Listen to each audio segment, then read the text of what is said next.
আমি আর আমার কর্তা গিয়েছিলাম পিছনের মাঠে, আমাদের সর্ষে লাগিয়েছি, সেখানে সর্ষে দেখতে। তা সর্ষে দেখতে গিয়ে একটা ছেলে দেখি ছিপ নিয়ে এগিয়ে যাচ্ছে। তো আমার কর্তা বললো, কোথায় যাচ্ছ? কর্তা যেহেতু এখানকার মানুষ নয়, সে জানে না, তো বললো কি আমি বিলে যাচ্ছি। এবার তার সেই ছোটোবেলার নস্টালজিয়া ফিরে আসলো, সে তার পিছু নিল, বললো চলো আমাকেও একটু বিলে নিয়ে যাও। তা সেও গেল বিলে। আমি বললাম যে চলো আমার সঙ্গে, যে বিলটা একটু দেখে আসি। সে তো কোনো মতেই বললো যে আমি যাব না, বললো আমি আর একটা বাড়ি গিয়ে কথা বলছি, তুমি যাও। আমি তো এই সুরজের পিছন নিলাম। আমি এই বিল দেখে দেখে দেখে দেখে বড় হয়েছি, বিলের মধ্যে লাঠা মাছ ধরে ধরে বড় হয়েছি, আমি আর কি বিল দেখবো। আমার আর তখন মনে হচ্ছে কোথায় কি আছে, আমি একটু গল্প গাছা করি। তো সেই গেল বিলে পিছু পিছু এই ছেলেটার, এর নাম বলে সুরজ।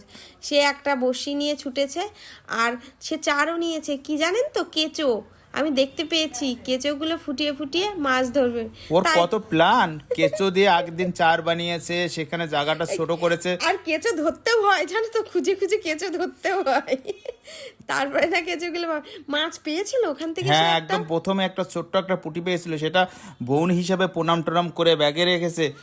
আমি ওকে অবশ্য কথা দিয়েছি একদিন আমি আসবো তোর সঙ্গে মাছ ধরতে, সারাদিন থাকবো। সেদিন আর সে একটাও মাছ পেল না। আমার কর্তা না খুব আনলাকি, যেখানে যে যাবে সে মাছ পাবে না।